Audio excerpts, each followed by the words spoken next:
Assalamualaikum warahmatullahi wabarakatuh. Eh, Assalamualaikum warahmatullahi wabarakatuh. Perkenalkan, nama saya Miko Kaiser, NIM 2018-31061 di mata kuliah Sistem Keputusan kelas B, nomor absen nomor 8. Kali ini saya akan membahas tentang perhitungan metode TOPSIS atau disebut Technique for Orders Preference by Similarity to Ideal Solution. Oke, kita masuk ke teori yang terlebih dahulu. Metode TOPSIS dalam sistem keputusan adalah sebuah metode pengambilan keputusan multi kriteria yang pertama kali diperkenalkan oleh Yun dan Huang tahun 1981 dengan ide dasar bahwa alternatif yang dipilih memiliki jarak dengan solusi ideal positif dan memiliki jarak terjauh dari solusi ideal negatif. TOPSIS mempertimbangkan kedua jarak tersebut dengan mengambil kedekatan relatif terhadap solusi ideal positif. Berdasarkan perbandingan terhadap jarak relatifnya, susunan prioritas alternatif bisa dicapai. Metode TOPSIS banyak digunakan pada beberapa model multi-attribute decision making untuk menyelesaikan masalah pengambilan keputusan secara praktis. Oke, kita langsung saja ke studi kasusnya di Excel. Oke, dalam studi kasusnya kita kerjakan ke dalam Excel. Ya, ini studi kasus pada menyeleksi penerimaan beasiswa 3 dari 5 mahasiswa. Nah, di sini ada 4 kriteria, yaitu mengidentifikasi 4 kriteria. Yang pertama, C1-nya adalah indeks prestasi kumulatif atau IPK. Kemudian adalah C2-nya adalah jumlah SKS, C3-nya adalah jumlah tanggungan orang tua, C4-nya adalah pendapatan orang tua. Dari kriteria ini, C1-nya adalah termasuk atribut benefit, C2-nya adalah cost, C3-nya adalah benefit, C4-nya adalah cost. Oke, di dalam data beasiswa, ini ada data acak dari data alternatif, data 1 sampai data 5. Kemudian, di dalam data ini kita, di dalam kriteria itu memiliki bobot. Bobotnya itu dari 1 sampai 100 atau bisa disederhanakan menjadi 1. Yang ini C1 yang adalah 0,3, C2 yang 0,1 dan seterusnya. Kemudian di dalamnya ini ada interval-interval pada C1, C2, C3 yang memiliki nilai masing-masing, yaitu saya menentukan nilainya 1 sampai dengan 5. Yang mana IPK-nya itu 1 sampai 5 dengan ini datanya, SKS-nya ini, penghasilan, dan tanggungan. Nah, langkah pertama itu adalah kita mengisi nilai dengan masing-masing alternatif dan kriterianya. Yang ini dengan menyesuaikan data yang alternatif yang didapatkan, kita ubah ke dalam nilai-nilai intervalnya. Oke, datanya itu sudah kita ubah ke menjadi nilai. Kemudian langkah keduanya adalah kita membuat keputusan yang ternormalisasi. Kita adalah menormalisasinya dengan rumus ini, yaitu adalah mencari RIJ. Jadi kita itu untuk RIJ itu rumusnya adalah ini bisa dibilang SIJ itu adalah kolom baris dari C1 S1 ini dibagi dengan akar dari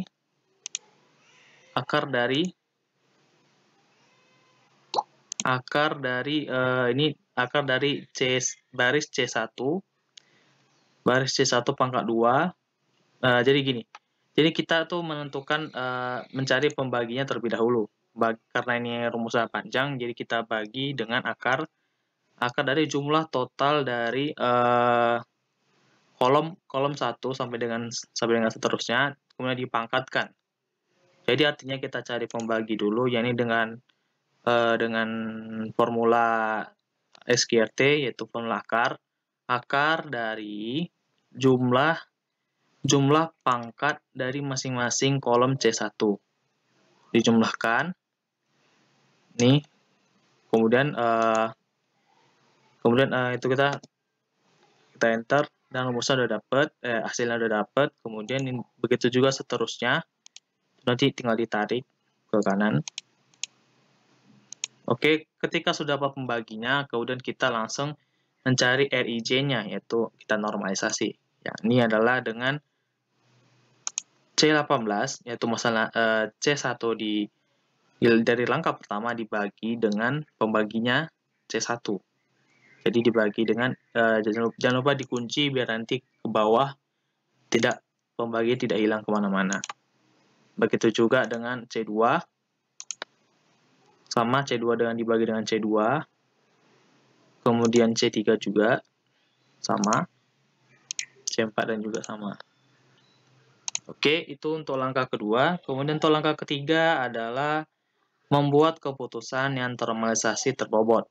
Dengan rumus yaitu kita tinggal mengalikan dengan yang terbobot. Maksudnya gimana? Maksudnya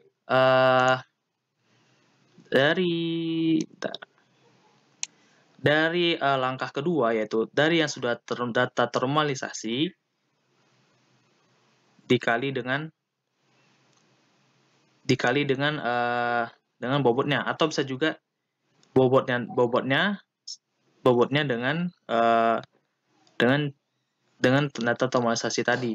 Jadi misalnya gini, misalkan ini tuh kita mencari di bagian C1. Bagian 1 adalah kita lihat bobotnya itu adalah kita tarik bawah bobotnya dikunci, kemudian dikali dengan langkah kedua tadi yaitu C1. Kemudian kita enter. Kemudian dapat rumusnya ini, kemudian kita tarik aja ke bawah nanti. Ini kita tarik ke bawah. Set gitu. Begitu juga dengan untuk mencari yang C2. Dengan sesuai dengan bobotnya itu adalah C2. Nih sesuai dengan bobotnya C2, dikunci, kemudian di enter, tarik, kemudian ditarik. Begitu juga seterusnya sesuai dengan bobot C3-nya. Salah, ini langkah ketiga. Oke. Nah, ini sesuai dengan bobotnya C3 dikali dengan ini data normalisasinya. Kemudian C4 dengan data bobot C4. Oke. Nah, setelah itu langkah ketiganya adalah langkah keempatnya itu adalah menentukan solusi ideal positif dan solusi ideal negatif. Untuk solusi ideal positif, solusi negatif itu pada bagian positif kita gunakan max pada benefit, dan kemudian pada cost kita gunakan min. Untuk pada bagian negatif itu sebaliknya saja. Jadi kita untuk menentukan solusi ideal positif dan solusi ideal negatif dengan cara tinggal mencari max dan min pada benefit dan cost. Nah, untuk yang positif ini, untuk di baris positif saya menentukan max. Benefit itu menggunakan max, yaitu maksimum dari kolom C1. Untuk yang cost,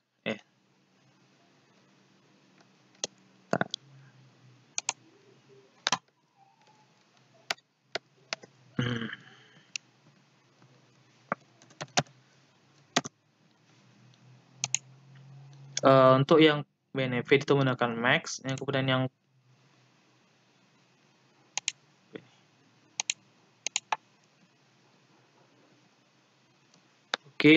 untuk yang benefit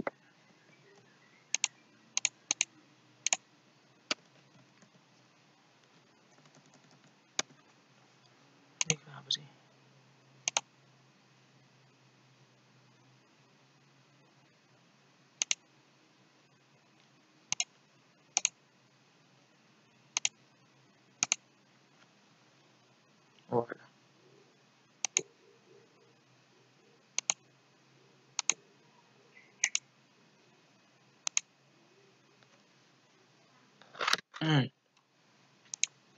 Oke, jadi untuk benefit tadi yang menggunakan max, kemudian yang cost adalah menggunakan rumus min dengan tadi itu min pada cost. Kemudian juga benefit min pada cost. Kemudian ini yang benefit. Ini dengan kolom benefit. Kemudian yang cost dengan kolom yang cost. Kemudian itu untuk mencari yang positif, kemudian kita mencari yang negatif adalah tinggal dibalik saja. Dan dibalik saja ini tadi max, kita mencari min sesuai dengan ini ya, negatif, min pada benefit, max pada cost. Oke.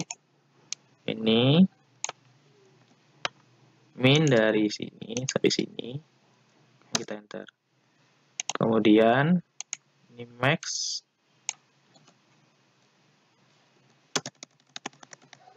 Ini max dari sini, max kolom 2. Kemudian ini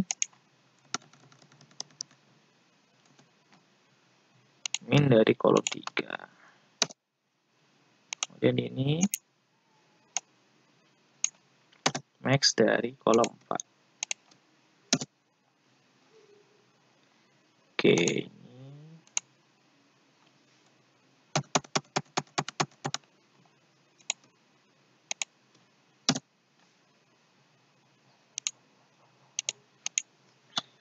Oke, setelah kita sudah dapat positif negatifnya, kemudian kita bisa lanjut ke langkah kelima. Nah, langkah kelima ini kita menentukan jarak nilai setiap langkah jarak setiap alternatif dengan solusi ideal positif dan negatif dengan rumus ini. Untuk yang mencari yang positif, kita menemukan rumus ini. Ini rumus ini adalah akar dari jumlah sebentar, ini rumusnya ini. Jadi untuk yang rumus yang akar ini adalah untuk mencari rumus jarak nilai alternatif solusi ideal positifnya, yaitu akar dari jumlah dari langkah 4, yaitu jumlah dari baris C1, C2, C3, C4 dikurangi dengan langkah ketiga, yaitu yang dengan normalisasi terbobot C1, C2, C3, C4 dipangkati 2 dan juga dipangkati 2. Jadi artinya begini. Kita baca dari akar dari ini. Ini jangan lupa untuk yang bagian solusi ideal positifnya itu dikunci. Kemudian dikurangi dengan C1. Jadi gini. Ini benefit ini C1 di sini dikurangi dengan C1 di langkah ketiga. Kemudian dia pangkat 2. Ditambah dengan yang cost, yang ini dikurangi dengan C2. Kemudian dipangkati 2. Ditambah C3 ini dikurangi dengan ini. Pangkatin 2. Ditambah lagi ini.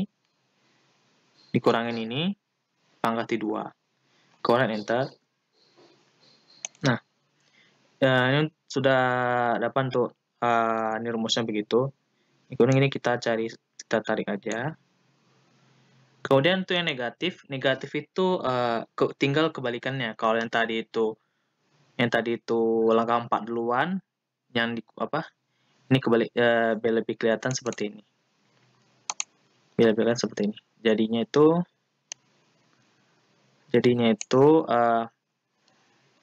caranya sama. Yang dikurangin itu adalah jadi gini.